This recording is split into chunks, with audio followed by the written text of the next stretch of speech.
Hello, my creep. Hello, new peeps. Welcome to that cube show, that reanimator show where the wild demons and zombies flow, where the darkness rises.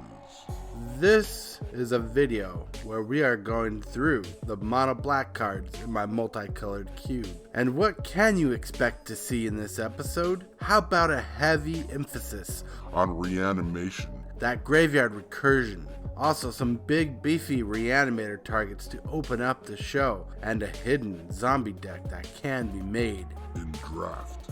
You'll see that I, in the mono black section, have crammed in a lot of reanimator spells so that it would be evenly distributed throughout the cube to force that graveyard theme. Also, in black, I put in a lot of removal spells to service the entire cube as an aggressive trick to make people want to steal the cards in draft from other players. Thusly, this is a persuasive way I pull people into black who are not. And we start the show right now.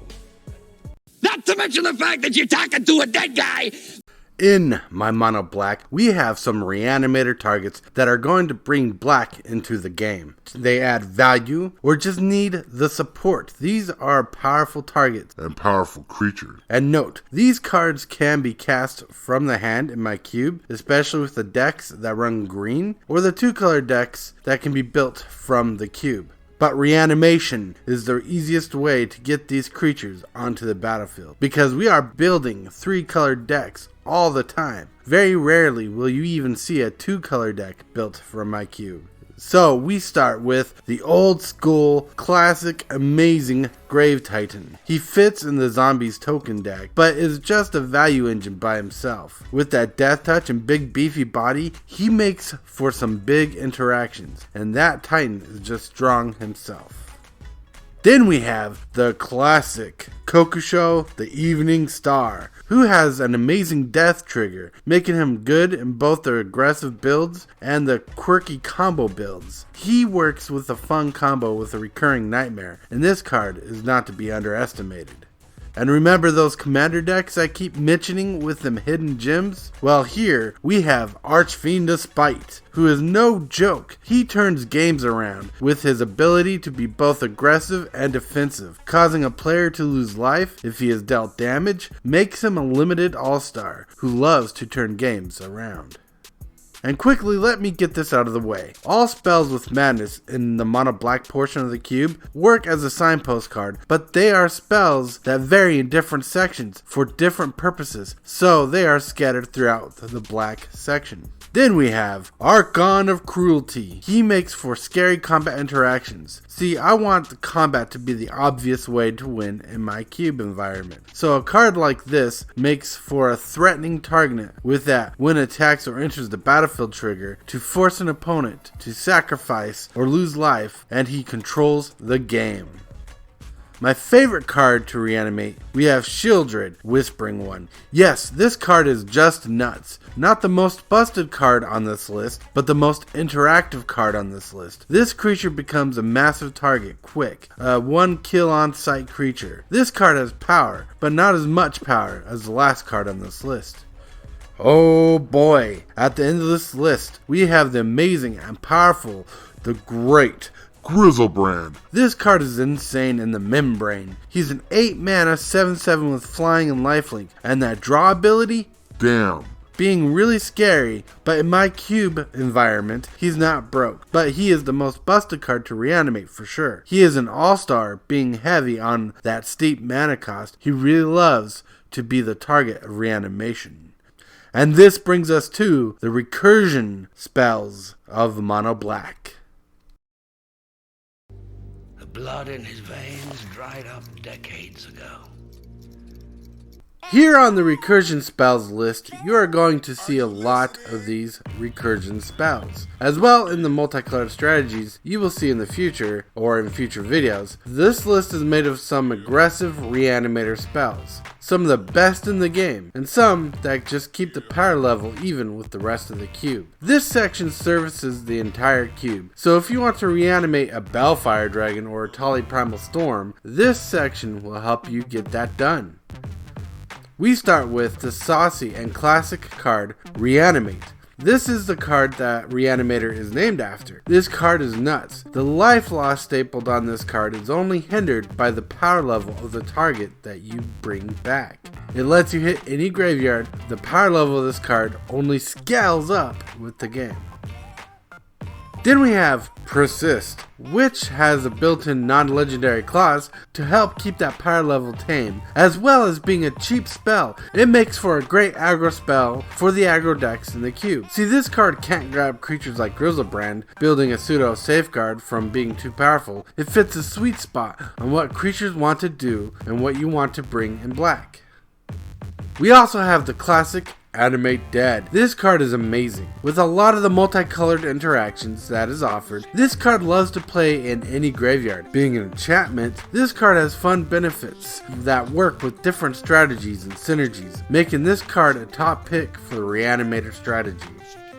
We include Stitch Together as a fixed recursion spell. Like a signpost card, this card tells a player what they want to do in that threshold mechanic. This card is fluff turned into hardcore threat material and works at any stage of the game. Do not underestimate this card.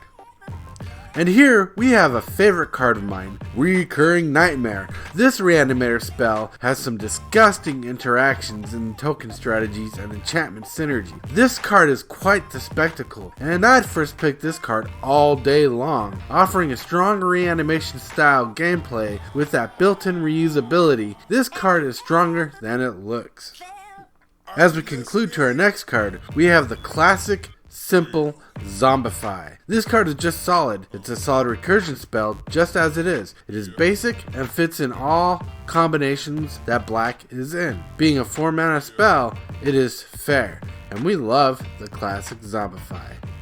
Now we have an interesting card. Like another card further on this list, we have Vigor Mortis. It is like Zombify and gives a bonus if you put it in a green deck, but does not need green to work as a Reanimator spell, but forces that multicolored theme. I run this card as a mono black card because it fits the narrative of the cube.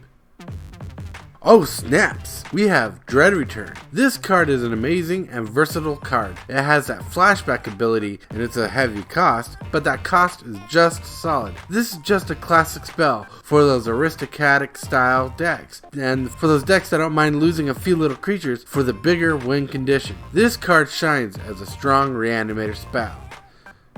Now, I show you a card that's crazy and limited and works as a secondary win condition. We have the powerful Whip of Erebus. Giving all your creatures lifelink is strong by itself, but that ability to give creatures in your graveyard a second chance at redemption with haste? This is a very powerful effect. We don't scoff at how amazing or scary this card can be. Now I love this card, one of my favorite Reanimator spells. We have Unburial Rites. This card is solid. Now, I know people run this card as an Orzhov card in their cubes, but I run it in mono black in my cube because the flashback cost is separate from the individual converted mana cost on the card. Though this card works as a signpost card to run in Orzhov decks, this card is solid just as a black card, and it is flexible. It does push for that multicolored theme, and that's what we want in a multicolored cube.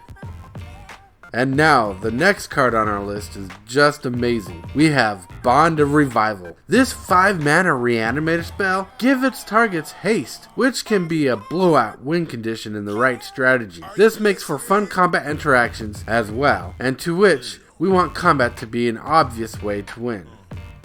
And now, at the top of this list, we have Beacon of Unrest. This card can take an artifact or a creature card from any graveyard and just put it on the battlefield under your control. But wait, there's more. After you use this card, it shuffles back into your deck, which is amazing. This card is strong and should not be overlooked in the limited format. And this brings us to our next segment of the video, the signpost cards. What do you mean? It's complicated. Hey, it's complicated, right? Is. It's complicated. This is the section where cards tell the drafter where they want to go with deck building. In black, this sometimes gets a bit confusing, but the goal of this list of cards is to inspire people to play in the graveyard theme, which is amazing and works hand in hand with the recursion spells in black. Also, in the Reanimator theme, we are pushing for multicolored decks, and we want the decks to want these cards. We start with this amazing addition from Modern Horizons 2. We have Bone Shards, with its additional cost to sacrifice a creature or discard a card. Cards like these are a must in graveyard strategies, because if players are going to want to pick this kind of card in a pack, they must feel or see the benefit that this additional cost grants them. Instead of being a hindrance, it's a bonus, and that is where it can be confusing as a signpost card, but it works and fits the narrative of the Reanimator strategy. Then we have the underrated Crypt Breaker. This card looks weak, but it is pretty solid. It includes that force control perspective, also flexes into combat synergies. The token synergy this card creates fits many black themes in the cube. Then we have Unmarked Grave. This card is spicy. It searches for a non-legendary creature card, but other colors really love this card because it works in different levels. For example, Terastodon in a green Reanimator deck is hardcore. That is why we love this kind of card. Then we have the Vintage Buried Alive. This card is just solid in a Reanimator deck, searching your library for 2 creatures to dump them in the graveyard. This card is just sauce, and speeding up those recursion strategies. Then we have a really solid include. This card is actually more effective as a signpost card than I realized. We have Tomb Robber. With its cheap explorer cost, this card offers great dividends in the Reanimator strategy, while offering an alternative way to toss cards into your graveyard. This classic card is powerful. Well, powerful in helping you discard the cards out of your hand. We have Liliana of the Veil. This card is great for getting cards out of your hand while hindering your opponents while doing so. Sadly, this Liliana is not as powerful as an individual card in Cube, but offers a lot of great synergies for the Reanimator deck. This next card is really fun. We have Abendeth Dracolic, whom is a signpost card by letting players know that the graveyard is not locked to the player. Its built-in recursion ability adds some teeth to the black strategy. Now we have a card more powerful in Cube than Liliana the Veil. We have Liliana, Death's Majesty, who overall is functionally better than Lilia the Veil. And I only express how Liliana the Veil is not as good because I want you, the cube builder, to understand how important it is to assess the power level of cards in your cube design. Liliana Death's Majesty in my cube offers more function, synergy, and theme than the Reanimator support. Her abilities express the kind of deck you want her in.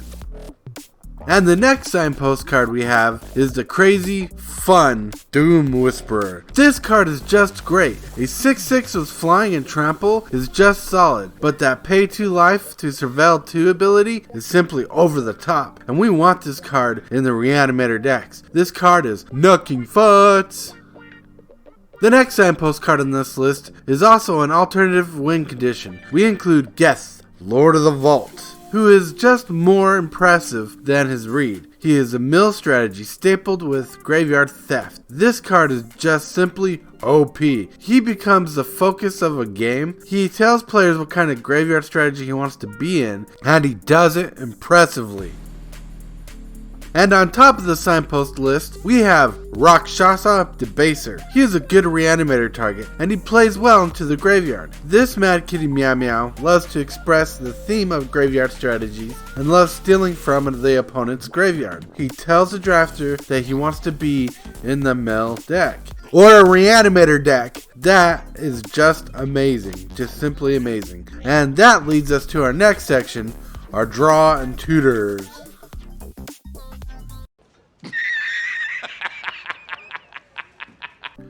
In the draw and tutor section, I've worked hard on putting in powerful draw spells, but with alternative costs. I did this so people would recognize the power of the draw spells and realize the strategy in these draw spells. Now, these draw spells are not broken, but black has some of the most powerful draw effects in the game. I followed a path to keep away from breaking the game. This is simply because I designed blue to offer a lot of the good card draw for the entire cube. So much so that in black I didn't want to overdo the power of the draw spells. So blue, in short, is more serviceable for the entire cube for drawing. Black has powerful draw spells, but not enough to overdo blue.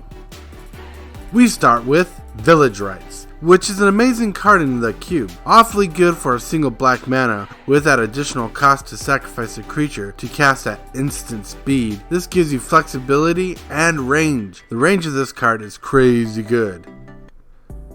Then we have our first tutor on the list. We have Profane Tutor. This card is really good, though some people don't run it in their cube because it has to be cast with its suspend ability. This card pushes your opponent's brain to overthink because they see this coming before the real trick that you played from your hand.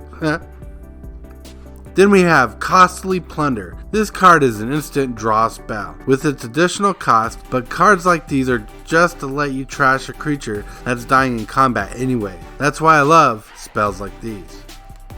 Then we have the classic Knight's Whisperer, a simple draw 2 lose 2 card. I honestly wish Wizards of the Coast would print more cards like this. Even at sorcery speed, it's still okay. The power creep is real. If we had one other version, that would be nice.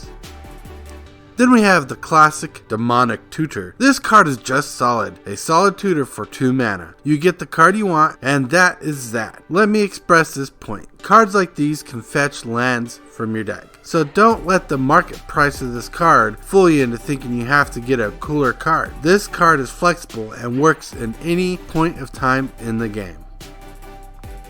Then we have a card called Midnight Reaper, who draws you a card whenever a non-token creature you control dies. This card is secretly powerful and not to be overlooked. It being a creature adds flavor and interesting interactions in the cube.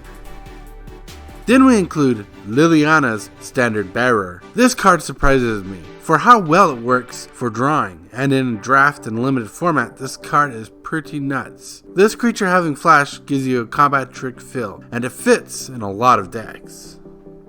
This next card needs no introduction. We have Phyrexian Arena, the classic goodness of this card, the power of this card. This card is just solid. The draw engine that this card is just great in Magic overall. It goes in any deck that runs black. Its life loss attached to it is very fair. This card pushes for strong games. And in the same vein as Phyrexian Arena, we have Blood Gift Demon. This card is just nuts. It's really good. The biggest difference between this card and Phyrexian Arena is you get to choose the player who's drawing a card and losing life, and that sometimes turns the game in your favor. Now, here is an underrated Planeswalker in the limited format. We have Obnixilis Reignited. This card is nuts. It's insane. I have him in the draw card section because his draw ability is just decent. It's good. It's really there. He has removal attached to him, but he's just really solid as a draw engine. And he's really strong as a Planeswalker. There's not enough that I could say about this Planeswalker to express how good he is. Then, at the top of this list, we have Demon Lord Belzenlock. This guy with his quirky pseudo-draw effect is really powerful. Plus, he's a drawing flyer. And his Enter the Battlefield ability to draw those cards, it can be abused. He is great. And this leads us to the removal section of Mono Black. Time to nut up or shut up. As we continue on this path, I have to express that the removal section is the most aggressive section drafted for Mono Black, because this section services all the other colors that lack good removal. People will run black just for the removal cards offered. This is done on purpose because I need people to feed on the multicolored concept in order for the cube to work properly. If I gave green a good amount of removal spells, people would try to build heavy green decks, but since mono green does not have good removal spells, the good drafter knows they need to take the removal from another color, and hence, by design, I force other players to go into their creative multicolored strategies. With that being said, we start with the card Cast Down. This card is in the cube as one card that legendary creatures don't have to fear, but gives power to other removal spells. As you will see on this list, this card is pretty bangin'. Putting cards like these in the cube let other strategies shine bright. Then we have the amazing Go for the Throat. This card is just solid. It can't target a Worm Coil engine, but targets a lot of dire threats. This card is just solid as a 2-drop and needs to be in the cube. We also include Big Game Hunter to go against big creature strategies and just get rid of that big bomby threat. Even with its madness cost, this card is super strong and a good auto include for the cube. Then we include Dismember for the removal of smaller creatures, but is a solid combat trick overall. This card is strong, and in the right build can just be a vicious combat trick. Having that Phyrexian mana, this card has teeth. Then we have Murderous Rider for that swift in adventure ability. Being an instant kill spell is just awesome by itself. For the fact that you can cast the creature side after the removal is used makes this card really solid. Then we also include Never to Return as a solid removal spell at sorcery speed, and that Aftermath ability is just extra. With a little graveyard hate and a token, ding ding, this card is versatile. We also have Ruinous Path that gives the ability to scale up in the game if we want to. This sorcery speed kill spell is stronger than it looks, but it is also fragile, as well because it's a tactile spell that requires strategic thinking. Then we have the classic Hero's Downfall, which by now is just a classic kill spell. It is a decent combat trick as well, and a staple removal spell. This card offers great versatility, as well as being an instant target removal spell. And we also run this underrated spell. We have Sever the Bloodline. Straight up, it exiles a creature and all other creatures with the same name. First, it's removing a creature outside the reanimation zone. Secondly, it's good against those token strategies. Plus, with that flashback cost, this card offers multiple uses, and that is needed in Limited. Our next card is Murderous Cut. This card is a favorite of mine. A kill spell that can cost a single black mana. That's just crazy. That spell cost reduction pushes this card to be strong and fierce, and is a fair kill spell overall. And the last card on this list, we have the vintage Chainer's Edict. This card is all tempo. Though you don't get to choose the creature, the ability always changes the game, and the flashback cost just gives you extra time in the game to use it again. This card is just hard to deal with. And with that, we find ourselves at the board wipe section of Mono Black. Gaze into the face of fear. Booga booga! In the board wipe section, we have a limited amount of board wipes. We only have 4, so they're very rare in Cube Draft. But they are effective, and some of them have some powerful interactions. We start with the classic Damnation. This 4 mana board wipe, well, it's just basically a Wrath of God, but black. It does its job by clearing the board. Then we have Crux of Fate. This card is good and flexible. It fits in all the decks that wants to run black, gives you an interesting option if you're running dragons, and actually benefits you in a little way. Then we have Killing Wave. This card is just nuts, and its power only scales up in the game, making players go through some tough choices as it benefits you, the player, more. And lastly, we have Black Sun Zenith. This card messes with the board state hard. On top of that, it also gives us the power creep as we build our lands up. And this card just keeps shuffling back into our deck. This card is lit. And in this, we find ourselves at the last section of the mono black cards, the support cards. Is it madness? Is it? We've made it to the final section of the mono black cards in my cube. And in this section, you will see 8 cards that just feed into different themes or just work independently on their own. More so, it is just draft fluff. All these cards are good in the limited game, they just serve their own purpose. For example, we have Eternal Thirst. This card is just solid as an enchantment aura, granting a creature lifelink and the possibility of getting bigger. This card is really strong in my cube and should not be taken lightly. Then we have Spawn of Mayhem, just a big bad demon who brings aggro interactions to the next level and fits in the aggro decks very well. This creature is just the sauce. Then we have Kalidas, Trader of Get, a card installed in the black section to keep check on the power level of graveyard themes. Also, this card makes a good token generator and brings interesting interactions to the game, like Go Wide or Go Tall. Then we have Skinrender, who pretty much just sucker punches a creature. Not quite a removal spell, but turns a 6/6 monster into a 3/3 weakling. This card is simply amazing. Then we have From Under the Floorboards for that crazy zombie token interaction. Mainly because 3/2/2 zombies is nothing to overstep. Also, that mana's cost can just get out of hand.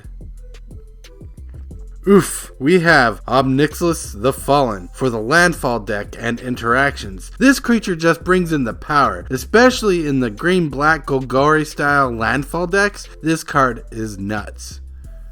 We include Army of the Damned because 13/2/2 zombie tokens is just crazy, and that flashback cost is nuts, just simply nuts. This card is for the bigger game plan and brings in some serious heat and power to the game. Then at the top of this list, I have a rare card you won't see too much of in my cube. We have Mind Twist. This card can shut down a game for an opponent. Also, it scales powerfully in the game as we get more lands. The more lands, the more cards. That is why you won't see too much of this card type in my cube, because I really do not like the discard theme. I like discarding my own cards, but I don't want to force opponents to discard cards and make an unfun, salty game. So that is why you see one of these cards in my black section of the support cards. I put few cards like this to keep the salt level tame, but this card can win games, so it is a blowout spell. And in that, we conclude to the end of the mono black cards in my cube. As you notice, or if you haven't noticed by now, all the cards in my monocolored sections are to support multicolored decks and themes. That's why there are a low amount of win conditions in some of the colors and a heavier emphasis on others. This is on purpose. I designed the monocolored cards in my cube to be the backbone of these multicolored decks and strategies. If you enjoyed today's episode, hit that like button. If you want to see more content like this video, hit that subscribe button like it owes you money. And don't forget to toggle that bell for notifications. And stay tuned for the next time we are going through the red cards in my cube. And that in a tortoiseshell is my mono black cards in my cube. And until next time, play in your graveyards.